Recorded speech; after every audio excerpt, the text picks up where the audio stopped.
नमस्कार, मैं हूं आपके साथ शिखा ठाकुर। हमारे खास प्रोग्राम क्या कहते हैं नरेंद्र मोदी में आज आपको सुनवाएंगे पीएम मोदी का वो ऐतिहासिक भाषण जो उन्होंने 6 सितंबर 2012 को अहमदाबाद में दिया। मोदी जी ने अपने भाषण में कहा कि हमें पूरे गवर्नेंस के मॉड्यूल को विकसित करना होगा। टुकड़ों में सोचने पर समस्या सॉल्व नहीं होती और विकास के लिए इंटीग्रेटेड होलिस्टिक अप्रोच चाहिए। अगर हम टुकड़ों में सोचेंगे कि चलिए भाई आज अब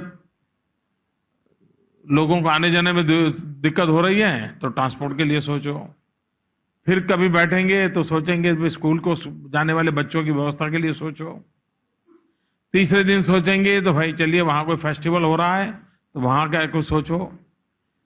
अगर टुकड़ों में चीजों को सोचा जाएगा तो इन समस्याओं का कभी समाधान नहीं होगा।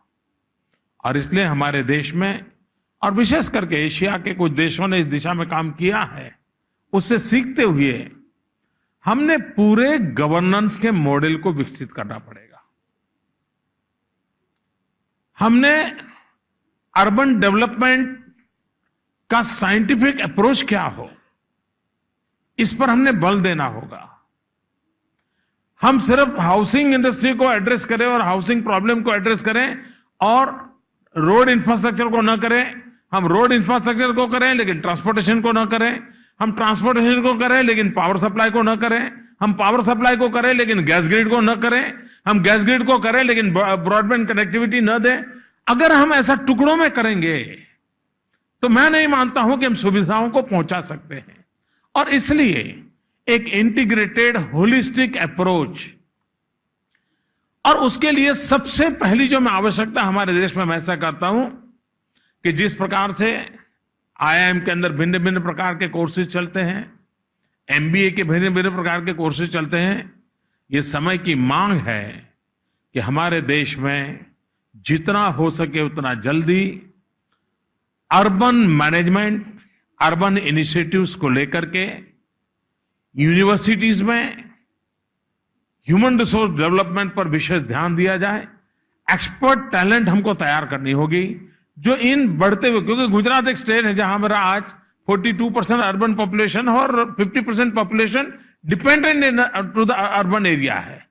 अगर ये मेरी स्थिति है तो मेरे लिए आवश्यक बन जाता है आज इस प्रकार का साइंटिफिक नॉलेज रखने वाले ह्यूमन रिसोर्स भी उपलब्ध नहीं है। अगर कहीं कोई विदेश पढ़ करके आया तो ऐसे 2-4 लोग मिल जाएंगे कि जिनका इसी विषय पर मास्टरी की है। आवश्यकता यह है कि हमारे देश की गिवन सिचुएशन के संदर्भ में, एशियन कंट्रीज की गिवन सिचुएशन के संदर्भ में हम किस प्रकार का अर्बन मैनेजमेंट खड़ा कर सकते हैं। और जब अर्बन मैनेजमेंट का पूरा सोचते हैं तब जाकर के उसमें ट्रांसपोर्टेशन मुद्दा आता है। अब जैसे गुजरात जैसा प्रदेश है, बीआरटी में हम सफल हुए और कभी कभी मुझे लगता है कि हम बीआरटी में सफल सिर्फ होते तो दुनिया का ध्यान नहीं जाता। हमारा दुर्भाग्य है कि हम कितना ही पसीना बहाएं, कितना ही अच्छा करें, लेकिन शुरू में किसी का उस पर ध्यान नहीं जाता है। जब दिल्ली में बीआरटी फेल हुआ तब गुजरात पे ध्यान गया। अगर दिल्ली फेल न गया होता तो हमारे सक्सेस की तरफ किसी की नजर नहीं जाती। हमारे यहां ज्योतिग्राम योजना 24 घंटे 3 फेज अनइंटरप्टेड पावर गुजरात के अंदर पिछले 5-6 साल से हम सप्लाई कर रहे हैं, सक्सेसफुली कर रहे हैं, लेकिन देश का कभी ध्यान नहीं गया। लेकिन अभी थोड़े दिन पहले जब पूरा हिंदुस्तान अंधेरे में फंस गया, 19 राज्य अंधेरे में फंस गए, तब लोगों को गुजरात का उजाला दिखाई दिया और वॉशिंगटन पोस्ट तक सबको लिखना पड़ा कि गुजरात है जहां एनर्जी की दिशा में ये सेल्फ सफिशिएंट है। तो ये दिल्ली में बीआरटीएस फेल गया, तब जाकर के गुजरात के अहमदाबाद के बीआरटीएस प्रोजेक्ट की सफलता की तरफ दुनिया का ध्यान गया। मित्रों, ये बीआरटीएस की बात हो, कोई भी हो, एक बार लिख के रखिए, जब भी दिल्ली विफल जाएगा गुजरात सक्सेस करके दिखाएगा। Whenever Delhi fails, Gujarat succeeds.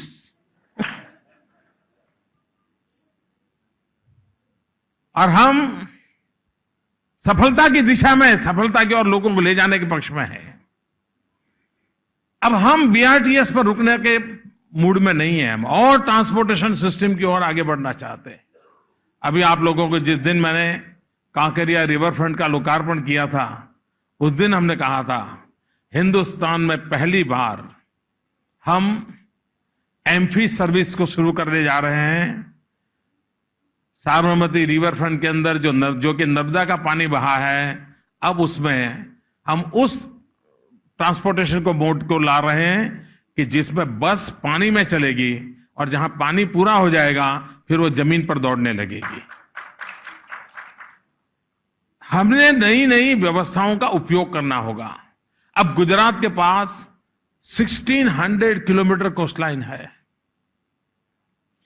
लेकिन अभी तक ट्रांसपोर्टेशन के लिए भी ये 1600 किलोमीटर कोस्टलाइन का उपयोग होना चाहिए, इस पर ध्यान नहीं दिया गया। हम आने वाले दिनों में, और हम बीते हुए कल के गाने गाकर के दिन पसार करने वाले लोग नहीं हैं, रोज नए सपने देखते हैं और सपनों को साकार करने के लिए जी जान से जुटते रहते हैं। 1600 kilometre coastline with in state हमारा पूरा ट्रांसपोर्टेशन मोड क्यों न बने? सारा हमारा जो बर्डन आज है उसको कितना % हम रिड्यूस कर सकते हैं? आज जो हमारे नेशनल हाईवेज हैं, मुझे अगर मुंबई से कोई लगेज आता है और मुंद्रा तक ले जाना है या मुझे कच्छ मांडवी तक ले जाना है, अगर वही लगेज को मैं समुद्री तट से ले आता हूं तो मैं पूरा ट्रांसपोर्टेशन का कितना प्रेशर कम कर देता हूं और सेफ्टी और सस्ता भी कर देता हूं। एनर्जी सेविंग का भी काम कर सकता हूं, एनर्जी सेविंग का भी काम कर सकता हूं। और इसलिए हम 1600 किलोमीटर कोस्टलाइन पर अभी इंफ्रास्ट्रक्चर खड़ा कर रहे हैं। मुझे याद है, मैं जब छोटा था, स्कूल में पढ़ता था, अखबार पढ़ने का आदत थे, तो हर मुख्यमंत्री या मंत्री के मुंह से एक बात हम बचपन में पढ़ा करते थे, सुना करते थे कि गोगा दहेज फेरी सर्विस। मैं मुख्यमंत्री बना तो मैंने लोगों से सवाल पूछा कि भाई ये मैं बचपन से सुनता पढ़ता आया हूं, इसका हुआ क्या?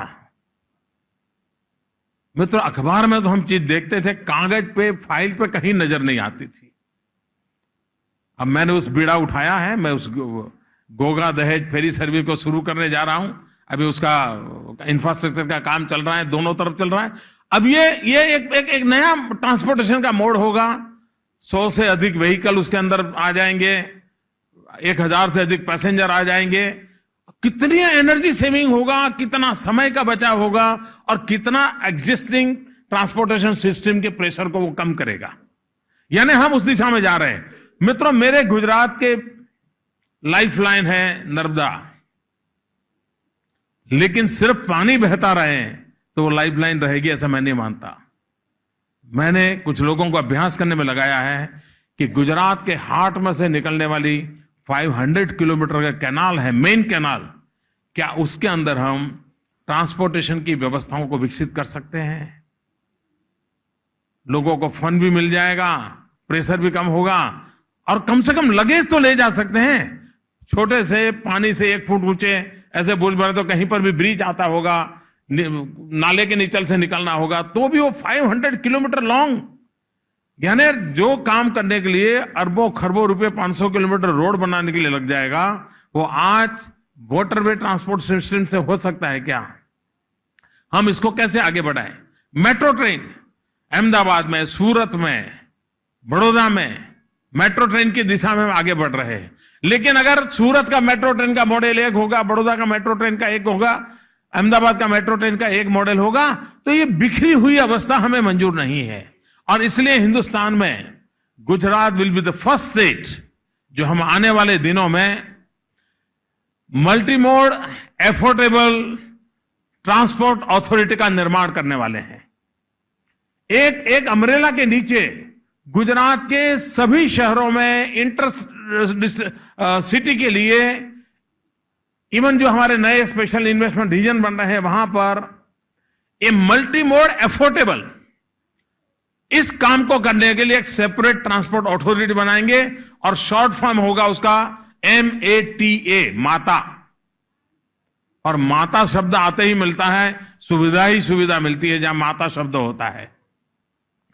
तो ये माता शब्द के साथ multi mode affordable transport authority का निर्माण गुजरात के अंदर किया जाएगा और जितने भी प्रकार के आवागमन के संसाधनों की व्यवस्थाएं हैं, आज एग्जिस्टिंग है, नई आने की संभावनाएं हैं, एक होलिस्टिक और एक दूसरे के साथ कॉन्ट्राडिक्टरी ना हो, एक दूसरे के साथ नए कॉन्ट्रास्ट पैदा कर ऐसे ना हो, एक दूसरे को पूरक हो और व्यवस्था ऐसी कॉमन हो ताकि काफी खर्च नीचे लाया जा सकता है।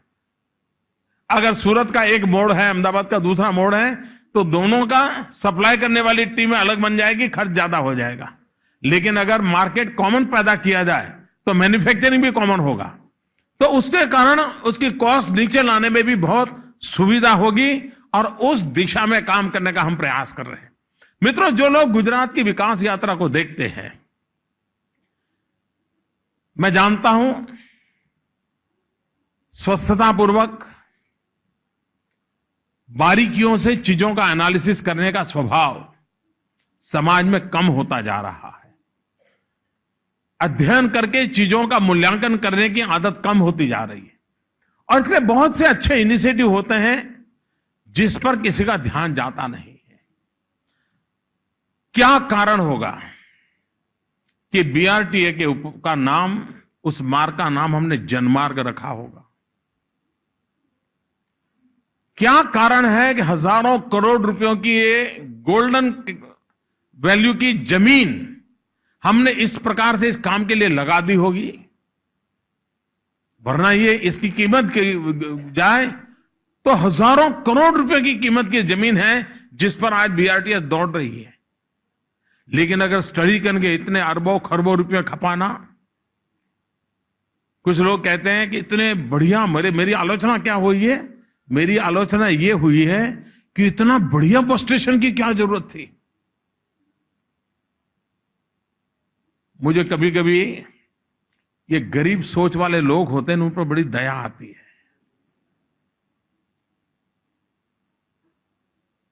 सामान्य मानवी के लिए अगर अच्छी सुविधा होती है तो लोगों के आंख में चुभने लगती है, लेकिन अरबों खरबों का एयरपोर्ट बन जाता है तो लोगों की आंख में नहीं चुभती है। एयरपोर्ट अच्छा क्यों बना, कोई सवाल नहीं पूछता है, लेकिन बस स्टेशन अच्छा क्यों बना, हमें सवाल पूछा जा रहा है।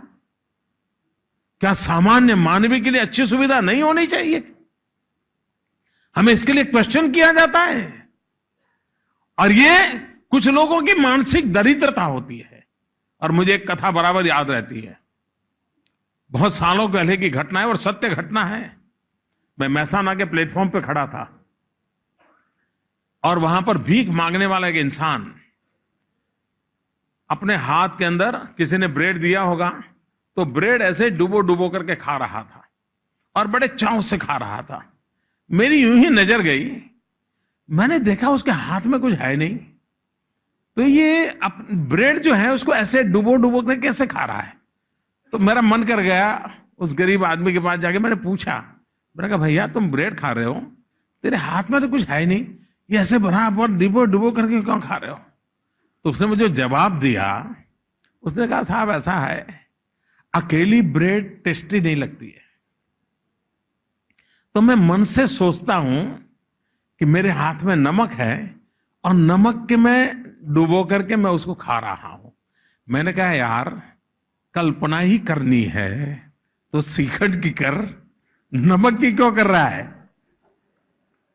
लेकिन वो गरीब आदमी, उसका कल्पना दारिद्र्य इतना था कि वो उससे बाहर नहीं जा सका।